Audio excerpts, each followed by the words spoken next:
Baik, selamat sore. Assalamualaikum warahmatullahi wabarakatuh. Selamat datang Kak Dewi, Kak Eka, Kak Herlina, dan Kak Leni di acara Kulzum yang merupakan fasilitas atau bagian dari belajar composting online bersama Rumah Hijau.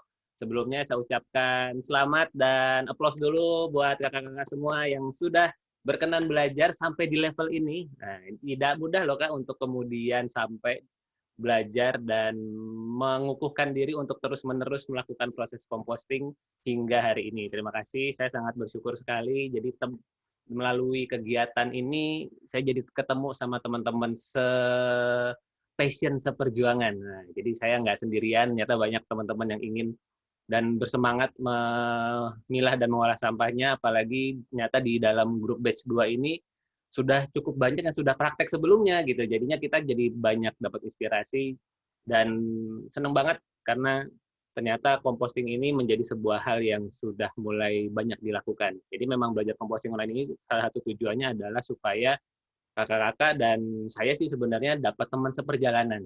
Jadi mudah-mudahan kita jadi makin semangat melakukan composting karena kita nggak sendirian. Ya, sebelum nanti saya ngobrol-ngobrol, tanya-tanya ke kakak-kakak semua mengenai bagaimana keseruan compostingnya, bagaimana suasana selama belajar di Kulwap bersama Rumah Hijau selama ini. Saya permisi membungkus dulu apa yang sudah kita lakukan bersama selama Kulwap ini. Saya sapa dulu yang sudah baru datang. Halo Kak Indah.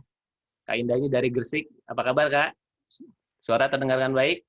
Kayaknya kita baru hari ini ketemu ya Kak setelah bertemu di beberapa grup sebelumnya. Akhirnya ketemu juga sama Kak Indah di grup ini. Halo Kak Stefani. Kak Stefani ini, kok Kak Fani berarti ya? Yang dari Surabaya ya Kak Fani? Kalau betul boleh mungkin kasih jempol atau bisa di kolom Iya, komentar. betul. Hai, betul. Terima kasih Kak Fani Iya, betul sudah. Surabaya. Sip, mantap. Baik Kak, saya permisi share screen dulu. Saya ingin membungkus sedikit mengenai apa yang sudah kita jalani selama kurang lebih 7 hari lebih di proses kulwap kita. Semoga bisa bermanfaat.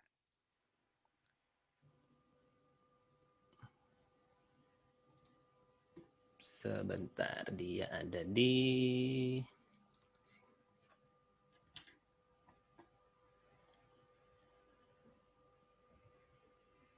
Oh, oke, sebentar ya. Ternyata dia perlu saya convert dulu.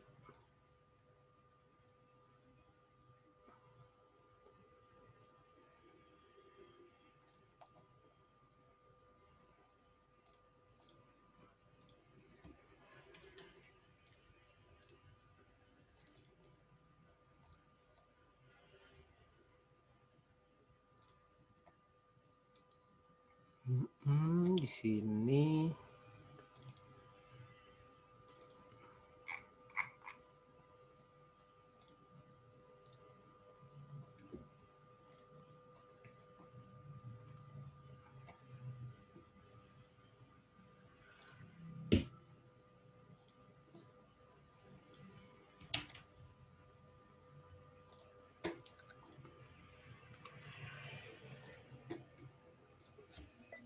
Baik Kak, apakah terlihat slide-nya sudah terlihat di layar masing-masing?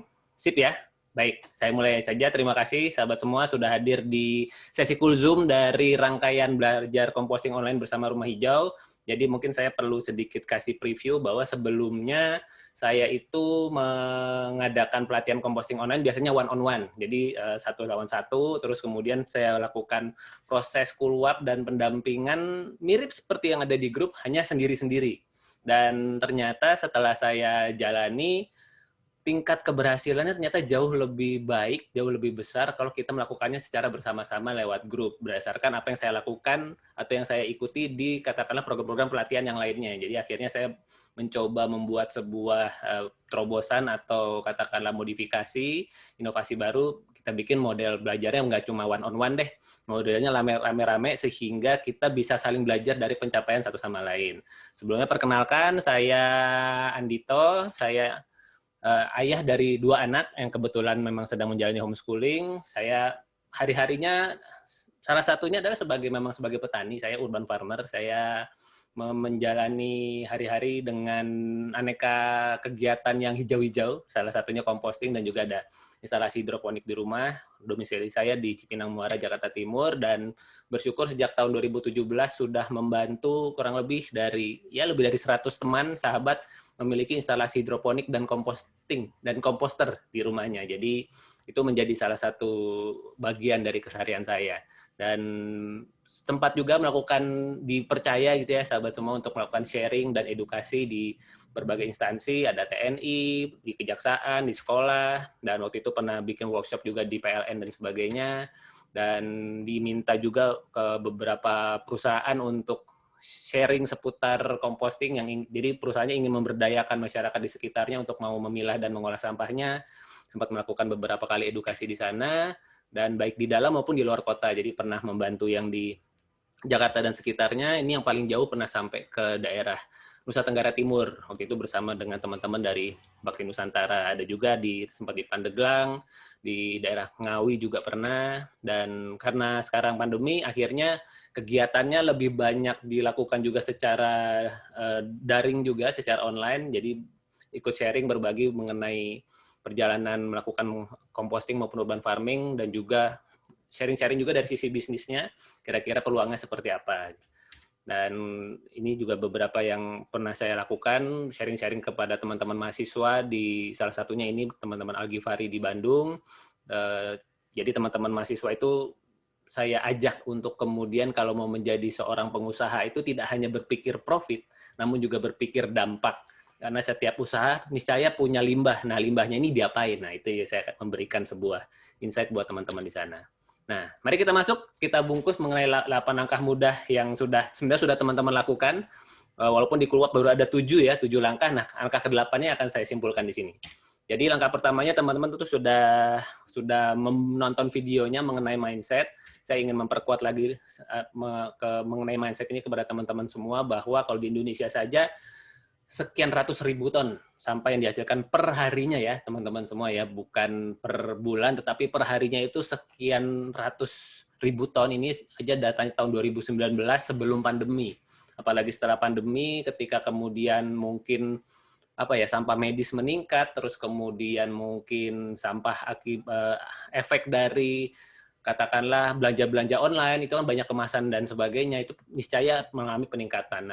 Dan kalau kita tidak merubah pola persampahannya, ya makin lama kemampuan TPS dan TPA semakin lama semakin menipis. Selalu ada informasi, kebetulan saya berada di lingkungan teman-teman praktisi pemilahan dan pengolahan sampah, informasinya adalah TPS dan TPA itu memang kemudian berkurang kemampuannya, dan bahkan kemudian pemerintah itu atau Pemda itu tidak mudah untuk menemukan area baru untuk menjadi tempat dumping. Karena ya areanya makin lama makin penuh, dan mereka mau nggak mau harus buka lahan lagi, artinya ada biaya lagi dan sebagainya. Nah, ini bisa menjadi problem kalau kemudian kita tidak mulai memikirkannya mulai dari diri kita sendiri. Jadi mengapa perlu melakukan composting? Ya karena memang mungkin teman-teman yang sudah melakukan sudah mulai merasakan nih, begitu memilah ternyata bisa mengurangi tumpukan sampah kita secara keseluruhan ya gitu. Jadi karena organik yang nggak kecampur, anorganiknya bisa diolah lagi, betul-betul tumpukan sampah kita jadi sangat jauh berkurang. Dan setiap sampah bisa jadi manfaat, memiliki nilai ekonomis, jelas bisa menyuburkan tanah, dan membuat lingkungan kita menjadi lebih bersih dan menyehatkan. Jadi ya solusinya memang melakukan composting, ini yang kita pelajari bersama. Dan mengapa perlu, ya tadi sudah disampaikan sebelumnya, dan ini kategori-kategorinya, ini saya walk through saja, nanti teman-teman akan saya bagikan slide-nya untuk menjadi materi tambahan. Ini ada sesuatu yang sudah kita lakukan, dan ini buat ngebungkus aja semuanya teman-teman, bahwa semuanya bisa lakukan. Ini salah satu aktivitas saya di bank sampah yang ada di dekat rumah saya. Dan kemudian ya yuk kita mulai memilah. Karena kita sudah punya mindset-nya, maka baru kita masuk ke tahapannya. Langkah kedua, tentu seperti yang sudah ada di grup, kita siapkan 2 tempat sampah. Ini saya rangkum sedikit dari hasilnya teman-teman, dan bersyukur sekali semuanya sudah melakukan dengan sangat baik. Selamat ya teman-teman semua, karena biasanya tantangannya dari waktu saya melakukan proses pelatihan ini, masih ada pola di mana di tempat sampah buat organiknya itu dipakai plastik. Padahal kita kan tujuannya adalah untuk mengurangi limbah sekali pakai sesering mungkin, sebanyak mungkin. Jadi kalau kemudian tempat sampah organiknya pakai plastik, biasanya saya tanya lagi, itu plastiknya mau dipakai lagi? Enggak, dibuang aja. Saran saya mendingan pakai kemasan atau tempat yang tidak dialasi plastik supaya kemudian sampahnya bisa tetap langsung diolah dan kemudian langsung dicuci saja. Kurang lebih seperti itu. Dan saya lihat dari teman-teman yang sudah mempraktekkan semuanya sudah sesuai dengan apa yang saya harapkan. Jadi semua bahan buat sisa bahan organiknya semuanya sudah tidak pakai alas plastik lagi, sehingga bisa langsung dicuci, bisa langsung digunakan lagi. Nah, langkah ketiga adalah menentukan metode composting. Terima kasih teman-teman yang sudah berbagi metode compostingnya, mulai dari lubang organik, ada yang ekoenzim, lalu ada yang kemudian menggunakan compost pot maupun juga komposter. Terima kasih. Ini adalah metode-metode yang paling dekat dengan teman-teman semua. Jadi memang tujuannya belajar composting ini tidak untuk menentukan sebuah metode terbaik. Justru saya pengen tahu di tempatnya teman-teman kira-kira mana nih metode yang paling oke, yang paling dekat. Jadi yang paling oke yang apa? Yang paling dekat, yang paling mudah dilakukan. Ketika yang mudah adalah compost pot, lakukan dengan compost pot. Ketika mudahnya dengan ekoenzim, mainkan ekoenzim. Ketika kemudian yang mudah adalah katakanlah komposter karena memang sudah punya, ya pakailah komposternya. Tinggal kemudian mungkin selama ini apa yang sudah terjadi, mungkin ada hal-hal yang bisa kita lengkapi melalui pelatihan ini. Nah, metode-metodenya yang seperti yang sudah saya sampaikan, banyak sekali yang bisa kita lakukan, ada lubang organik, biopori, komposter, ya, menggunakan compost pot, dan juga ekoenzim. Itu yang saya sharingkan di metode kali ini. Dan terima kasih ada Kak Lea, ya, Kak Lea juga kebetulan sudah hadir, men-sharingkan juga tentang adanya metode, ada vermicompost, kemudian ada apa itu, komposter ya, yang diputar-putar itu. Nah, itu menarik sekali. Itu adalah metode-metode yang bisa diadaptasi jika memang menjadi sebuah pilihan composting teman-teman. Intinya adalah bagaimana caranya supaya sisa bahan organik kita terolah. Itu tujuannya. Nah, mengenai tugas keempat, membuat mall, terima kasih teman-teman yang sudah mulai membuat mikroorganisme lokal dengan caranya masing-masing. Sekali lagi, tujuannya adalah supaya kita bisa mempercepat proses compostingnya. Jadi kalau proses composting yang saya pahami, tanpa menggunakan mol biasanya lebih lama daripada kemudian proses composting yang menggunakan mol. Molnya boleh pakai air beras, boleh pakai rendaman katakanlah kunyit dan sebagainya, kulit buah dan sebagainya, boleh sekali teman-teman. Jadi mol itu bisa kita hasilkan dari berbagai macam hal. Karena ada juga kebetulan katakanlah ya waktu itu ikut pelatihan itu dia tidak makan nasi gitu ya. Jadi dia lagi tidak makan nasi sehingga dia nggak punya air beras gitu. Terus saya bilang nggak apa-apa, masih makan buah kan? Nah, ketika masih makan buah,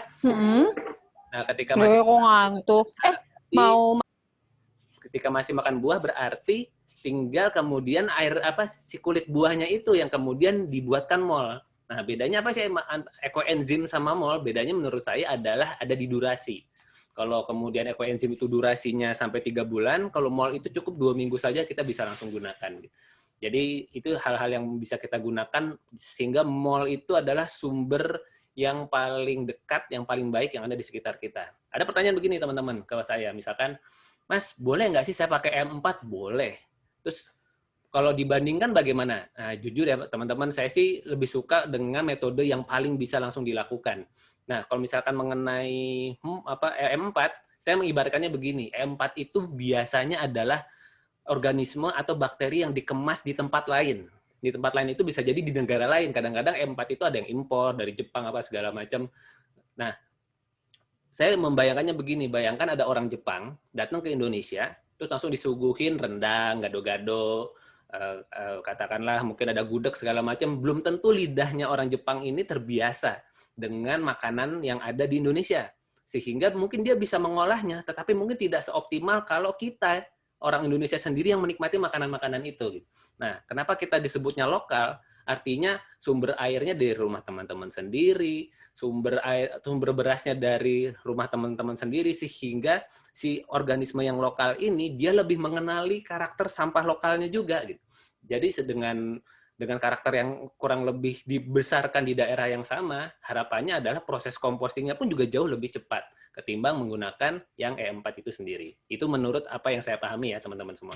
Nah, angka kelimanya adalah tentu menyiapkan penggembur. Ini menjadi sebuah hal yang kelihatannya sederhana ya teman-teman ya, tapi ternyata sangat menentukan untuk membuat proses composting kita jauh lebih baik, lebih cepat, lebih minim tantangan gitu ya. Karena biasanya apa sih tantangannya kalau teman-teman melakukan composting?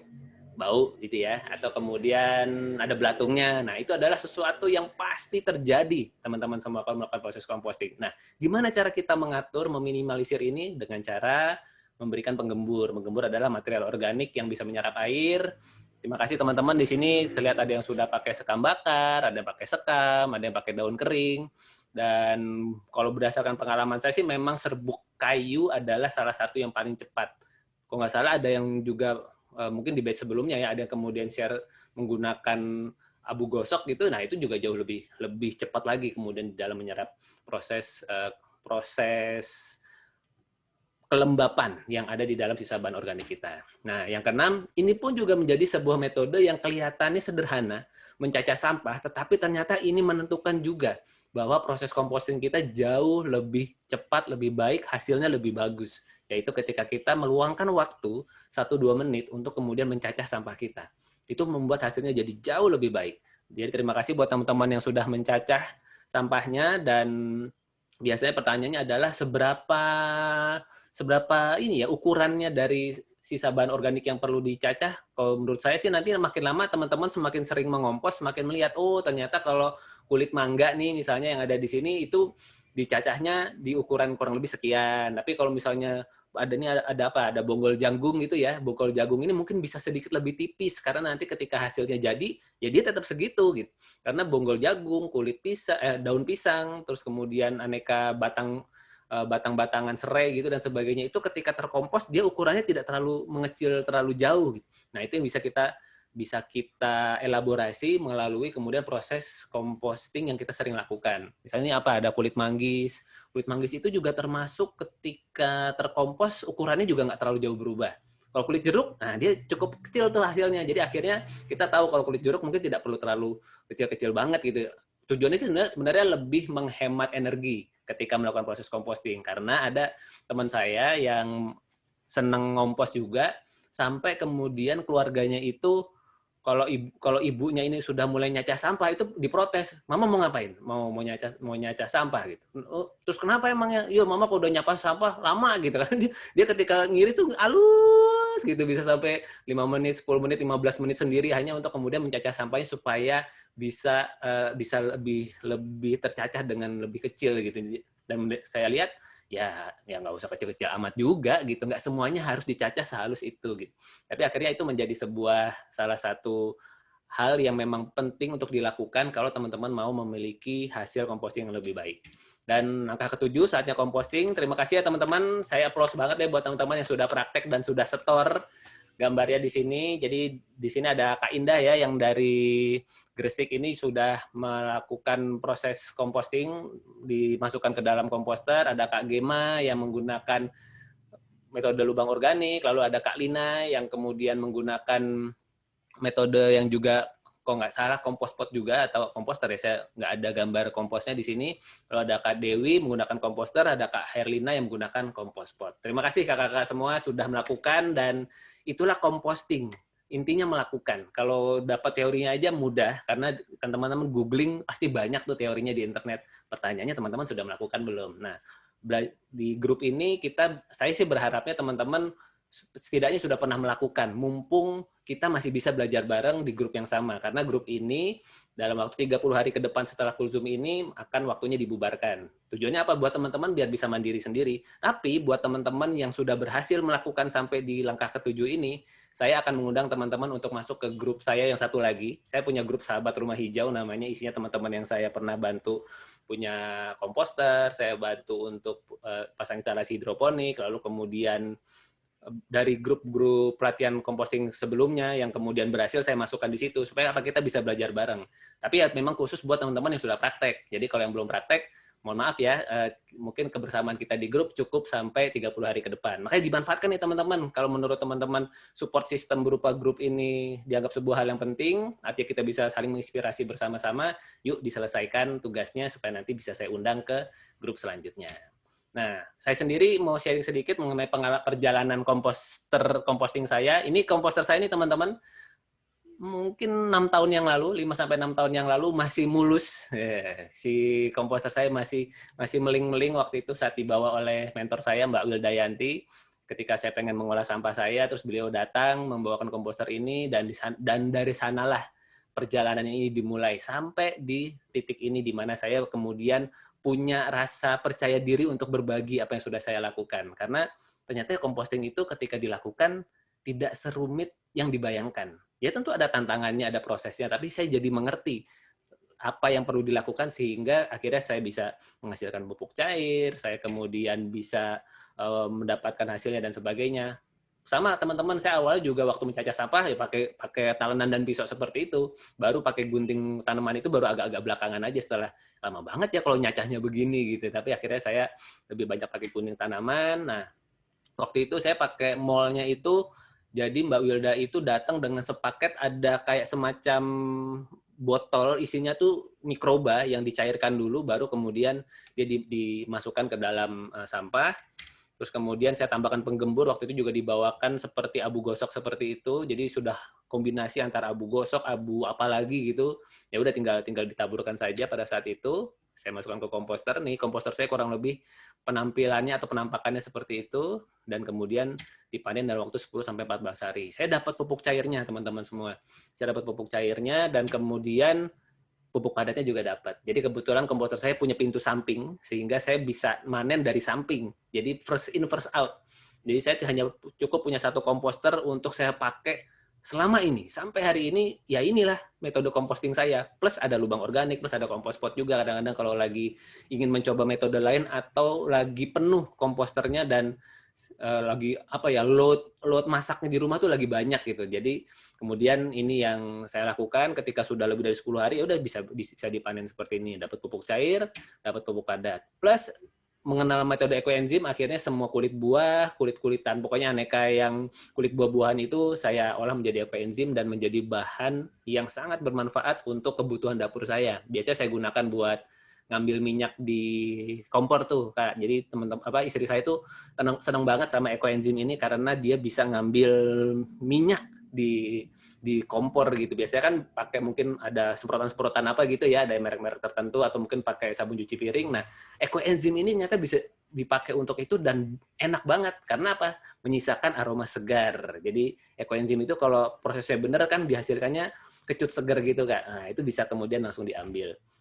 Jadi menyenangkan sekali berkendala dengan ekoenzim. Saya pakai juga buat ngepel lantai. Terus terakhir karena kita lagi ada senang membuat green smoothie gitu. Jadi kalau sayuran yang dibeli dari pasar, kami pakai ekoenzim juga buat kemudian merendamnya. Karena si ekoenzim ini memang punya karakter kalau ketemu minyak itu keset. Jadi dia seperti sabun tetapi bukan sabun gitu. Jadi ada mungkin kadar pH-nya basah sehingga dia bisa mengambil yang sifatnya minyak dan sebagainya.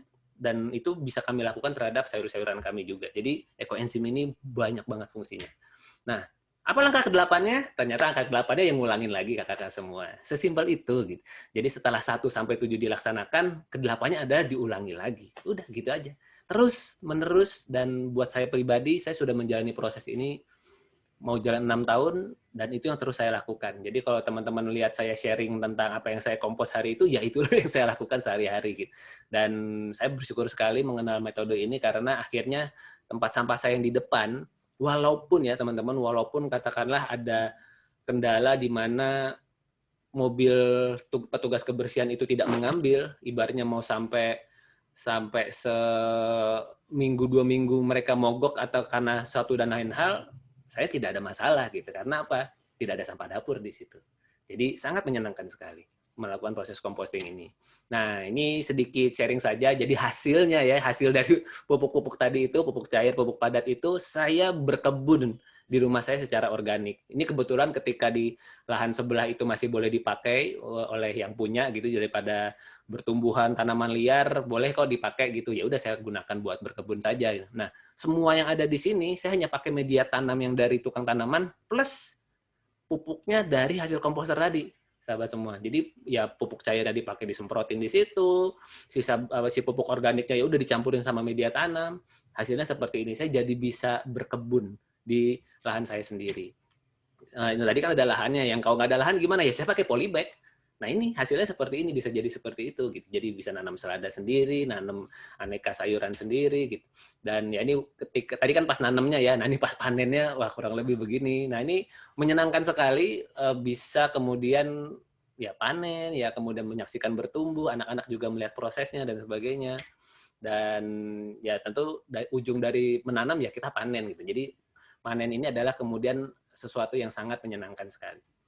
Dan teman-teman saya mengajak sahabat semua untuk yuk kita melakukan composting untuk masa depan bumi kita, karena ya kita dapat jatah hidup berapa lama sih teman-teman? Masih bersyukur kita katakanlah di usia kita sekarang kan ini sebuah anugerah ya. Setiap hari baru kita adalah anugerah, dan sebenarnya apa yang kita lakukan kan efeknya bukan buat kita hari ini saja, tetapi bisa jadi buat masa depan anak cucu kita, orang-orang di sekitar kita. Jadi yuk kita melakukan composting supaya kemudian kita bisa melakukan sesuatu yang baik buat masa depan bumi kita. Saya suka mengibaratkan begini, jadi Mbak Wilda itu, mentor saya, pernah menuliskan sebuah artikel, beliau bilang begini, ibaratnya nih ya, ibaratnya kita nih manusia adalah penghuni kos-kosan.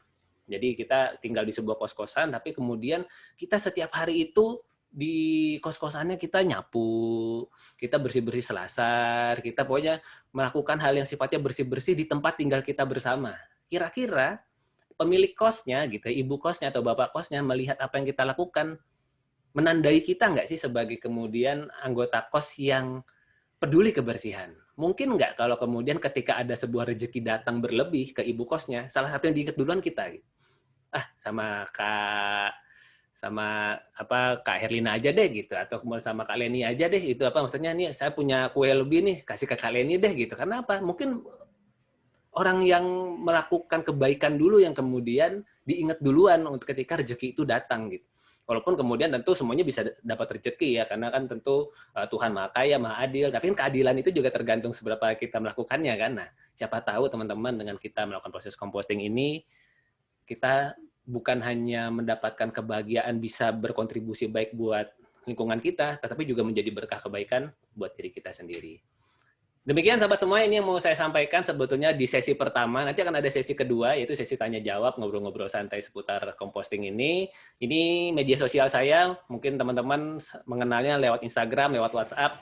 Ini saya bisa dihubungi di channel-channel ini, silakan nanti kalau ada yang mau disampaikan, diobrolkan, kita bisa tetap berkomunikasi lewat media sosial berikut ini.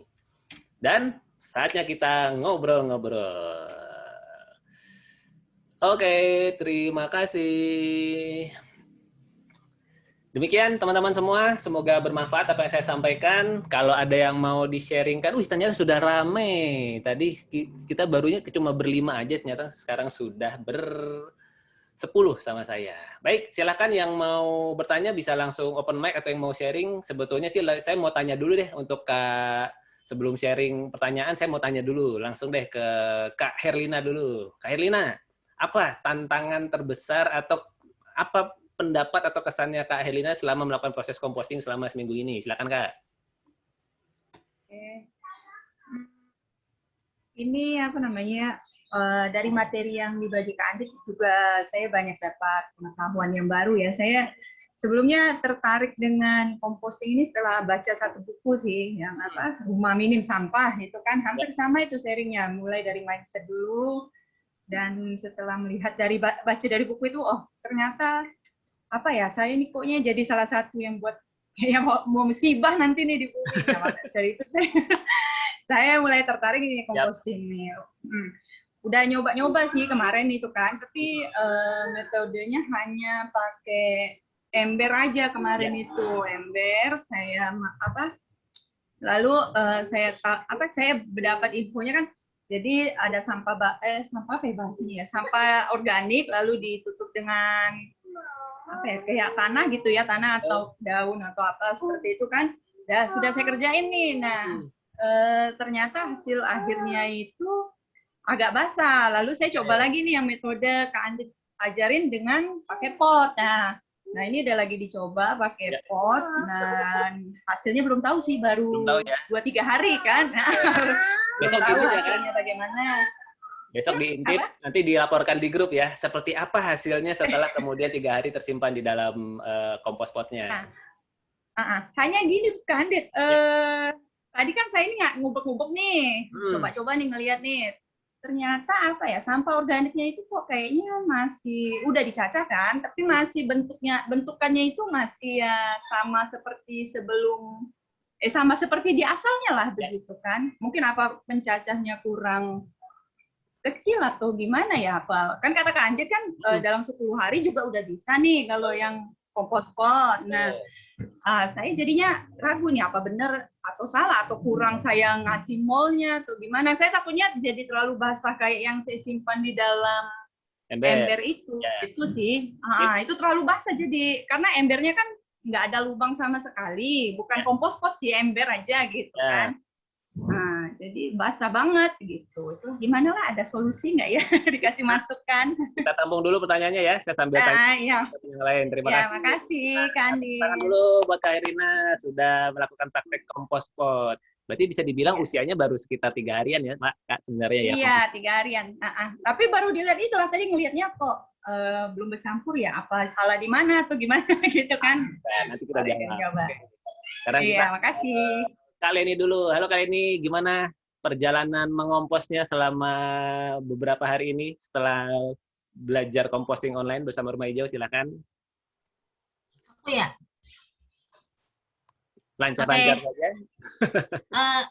Sejujurnya, aku baru sampai ke belum sampai ke 7 ya. Karena seperti yang tadi nanya waktu itu mallnya harus 2 minggu kah segala macam, terus ke skip jualan terus segala macam, alasan sih sebenarnya. Tapi setelah melihat emang kenapa saya mau bergabung dalam kuliah Zoom hari ini, ya mau nggak mau harus diginiin, harus dipaksa gitu. Jadi kan lebih terinspirasi lagi gitu aja sih sebenarnya. Balik ke diri kita sendiri masing-masing. Aku belum sampai sejauh itu, cuman tetap semangat kok. Jadi yang penting kapan gitu, Mas. Sudah mulai memilah ya Kak? Sudah mulai memilah, sudah ada mallnya. Sudah. Terus kemudian sudah melanjutkan. Mallnya sih belum ada, cuman tadi malam sih sebenarnya motong kunyit, cuman nggak tahu kalau misalnya kunyit bisa tahu gitu nggak dibuang. Iya betul Kak. Salah satu mall itu pakai kunyit sama pakai gula merah juga direndamnya. Betul. Kalau kunyit asam nggak bisa ya? Kunyit asam itu sudah jadi produk ya Kak. Sebenarnya sih. Oh iya baiklah. Ya si kunyitnya itu sih sebetulnya. Baik kalau begitu. Kunyit asamnya buat yang bikin Saya aja. Tetap semangat kok Mas. Asik sih. Baik, oke. Kita masih punya waktu 30 hari sejak Zoom ini, jadi silakan kalian ini bersemangat untuk kemudian melakukan composting melalui metode terbaiknya. Baik, sebelum saya ke kakak-kakak yang lain, saya pengen tanya soalnya ada Kak Gema di sini, ada Kak Dewi, Kak Eka, Kak Indah, Kak Lea, Kak Lina, sama Kak Fani. Saya mau menginfokan, ini kebetulan saya memang masih pakai Zoom yang versi gratisan, sehingga kemudian kita harus break sejenak di sesi pertama. Saya undang teman-teman untuk kembali masuk ke link ini, untuk kemudian kita masuk ke sesi ngobrol santai, sesi keduanya. Sip, Kak? Sampai kita ketemu di sesi kedua. Terima kasih.